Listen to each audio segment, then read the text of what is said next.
The Boston Red Sox should not bring back Luis Urías. Tune into today's episode of Locked On Red Sox where I go over why the Red Sox should let him walk before the non-tender deadline on Friday.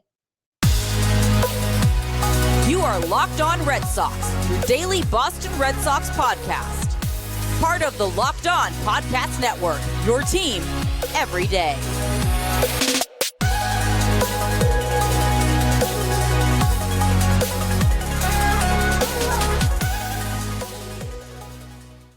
Hello and welcome to Locked On Red Sox, your daily Boston Red Sox podcast, part of the Locked On Podcast Network, your team every day.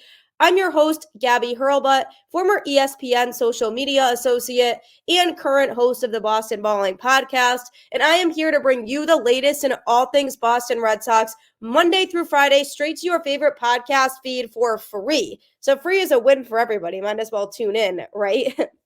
Today's episode is brought to you by FanDuel. Make every moment more. Right now, new customers get $150 in bonus bets with any winning $5 moneyline bet. That's $150 if your team wins. Visit FanDuel.com/LockedOn to get started. Thank you for making Locked On Red Sox your first listen of every day.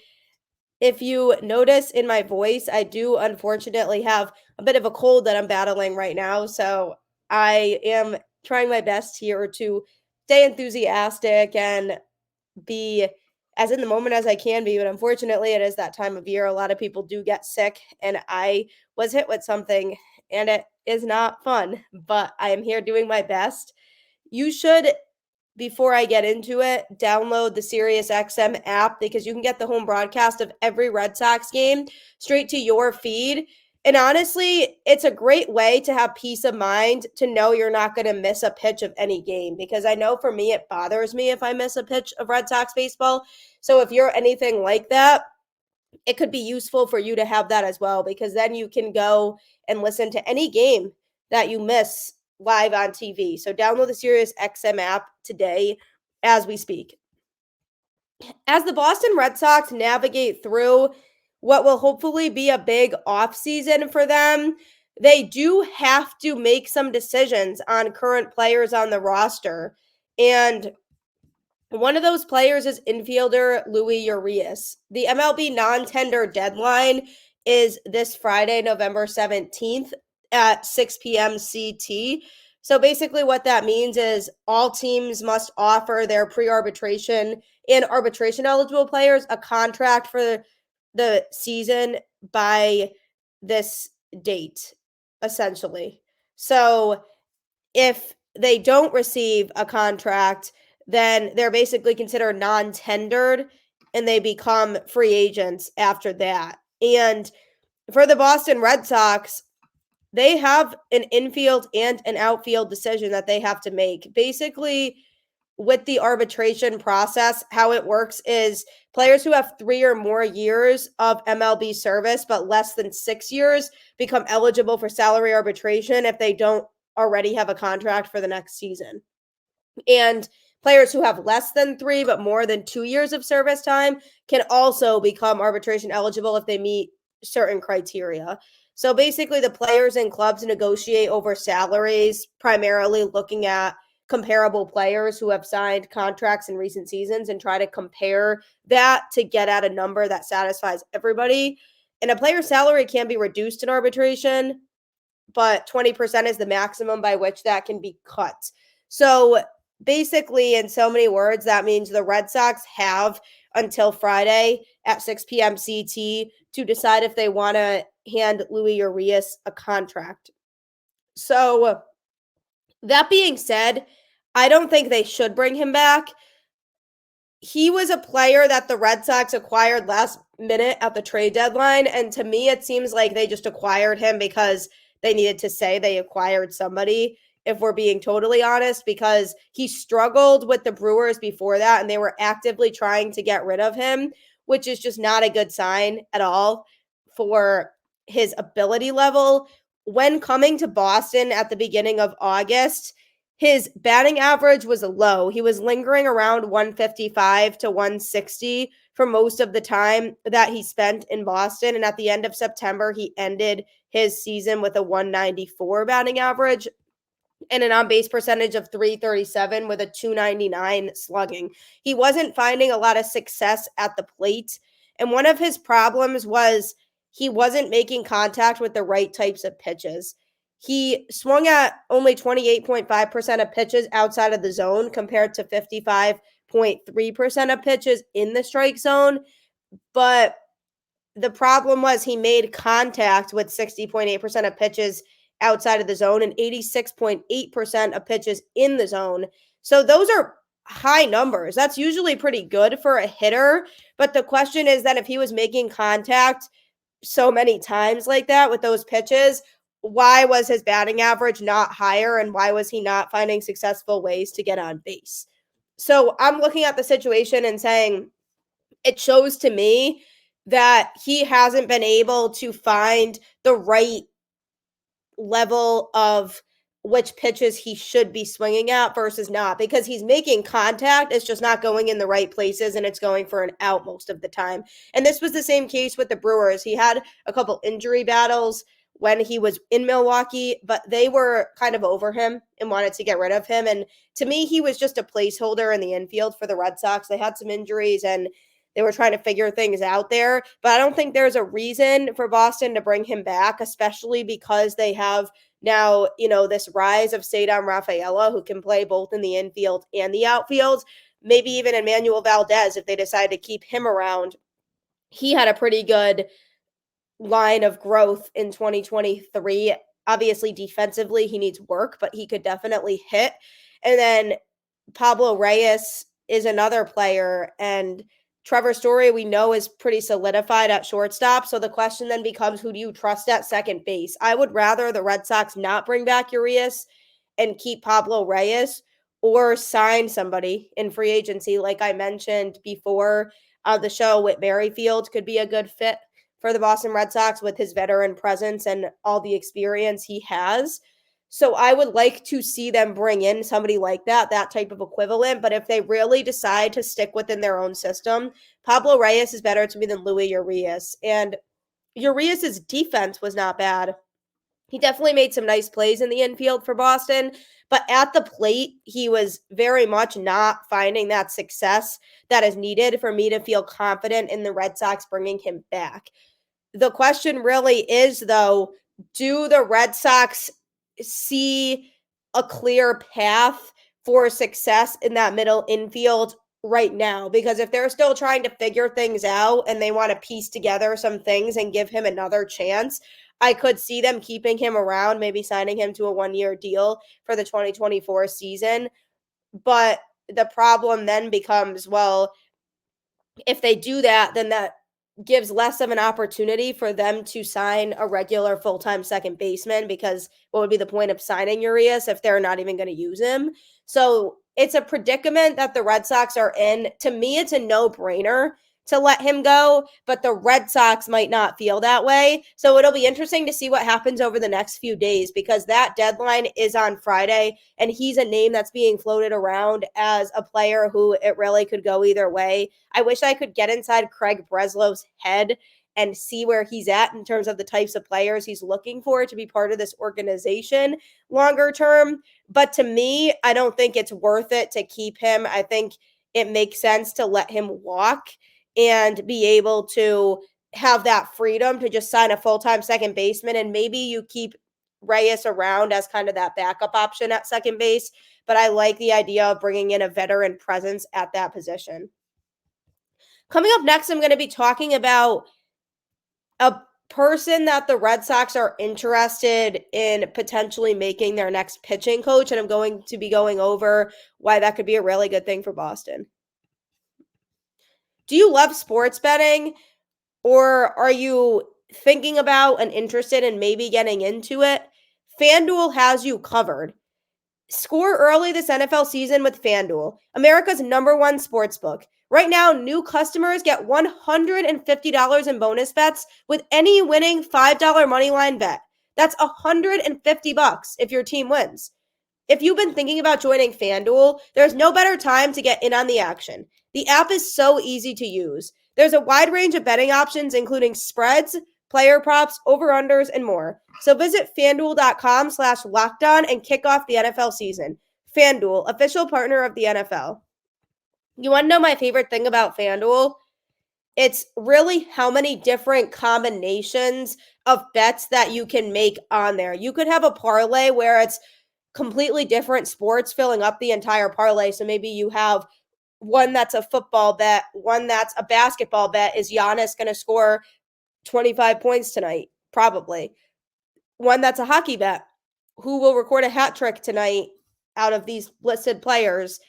And it helps you out to give you the odds of what your chances might be of winning those bets. So if you don't necessarily follow a sport as much, but you still want to bet on it, you definitely can. I have a friend who doesn't follow a lot of different sports closely, but is very good at sports betting and doesn't really need to follow the teams and the sport itself to really succeed in that. So FanDuel is a great way to go if you're just starting out, or if you're very much into sports betting and you want to try a new platform. I highly recommend it. Just go to FanDuel.com/lockedon because you can seriously win a lot of money with it. Also, while you're at it and you're downloading that FanDuel app, make sure to download the SiriusXM app as well, because you can get the home broadcast of every Red Sox game straight to your feed. Do you like missing games? I didn't think so, because I don't either. So if you download the SiriusXM app, it can generate the home broadcast for you for every game, so that in that case, you don't have to miss a single pitch. And it's honestly a great way to have some reassurance, especially if they have a better season in 2024 than they did in 2023, because for the standpoint of your own sanity, you might have wanted to miss some games in 2023, but I don't expect that to be the case in 2024. So download the SiriusXM app today.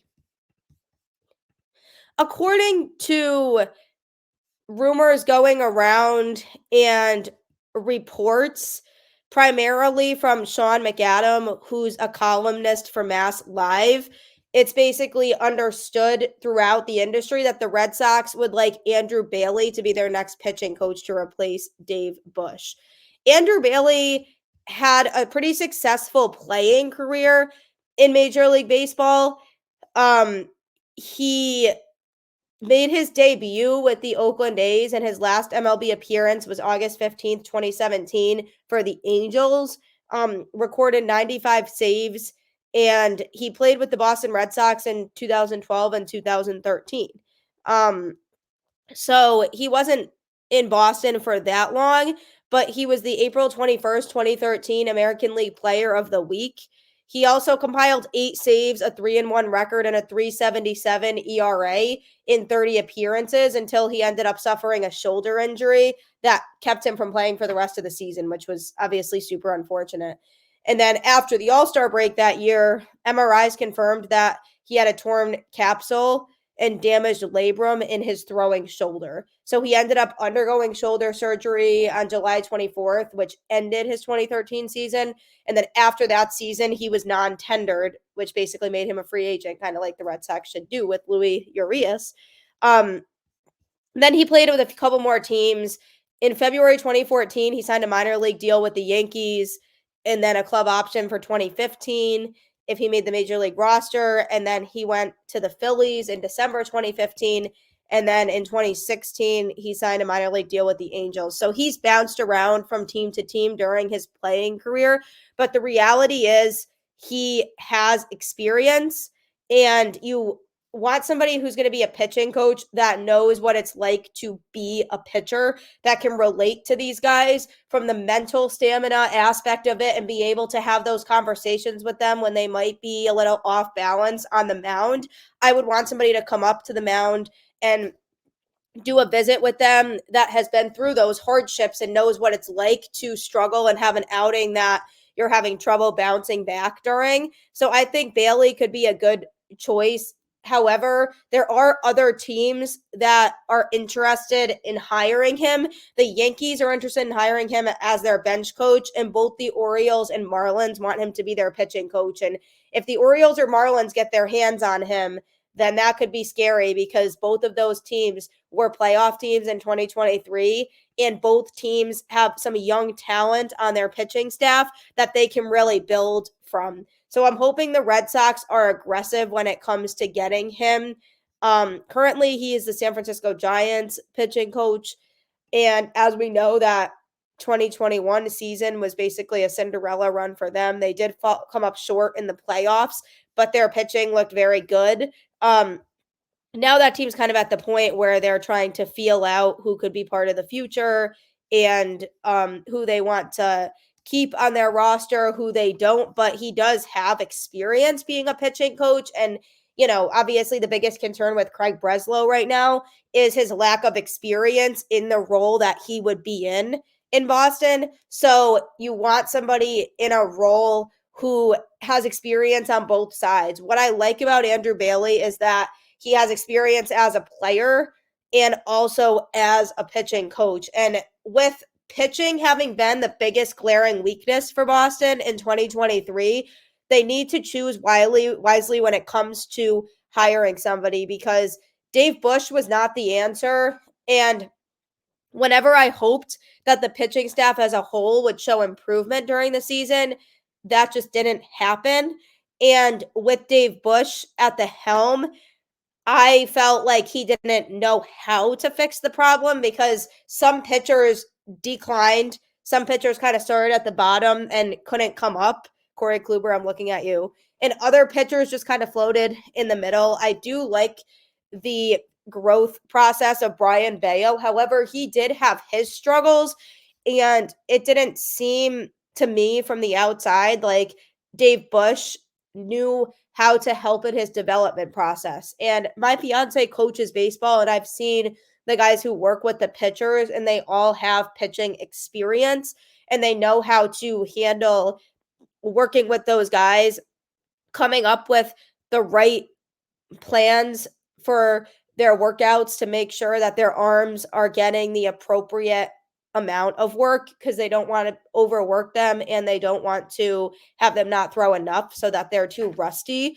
come opening day. So you want a guy who's aware of all of that. And I think by bringing in somebody like Andrew Bailey, who also was familiar with the Red Sox organization because he spent a brief period of time here, I think that could be a good situation for the Red Sox, because then you're looking at a guy who can see things from a different perspective, because he's already shown that he can do that in San Francisco, and also that desire other teams have to want to hire him obviously means he does something right. It's not ideal for the Red Sox. I wish they were the only team that was interested in him, but it's a promising sign to me that other teams do want him, because it shows that teams see something in him that he can bring to the table from a coaching standpoint. So I have my eyes locked on Andrew Bailey for that position. I think it could make a lot of sense for Boston to bring him in.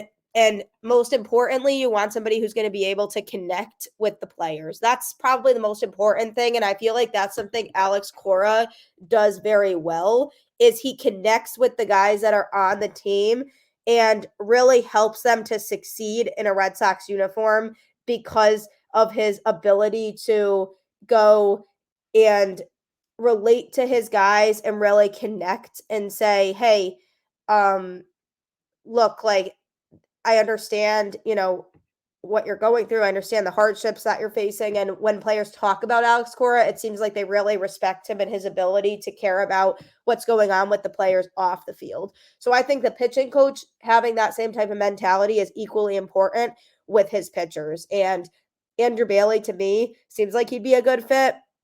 But the question is, does the Boston Red Sox front office feel like he would be a good fit? That's the real question. Coming up, I'm going to be talking about a minor signing that the Boston Red Sox made. What could it mean for the Red Sox? What's the reason behind it? That's all coming up. Don't forget that you can follow me on Twitter at GabbyHurlbut10 and follow the show on Twitter at LO_Red Sox.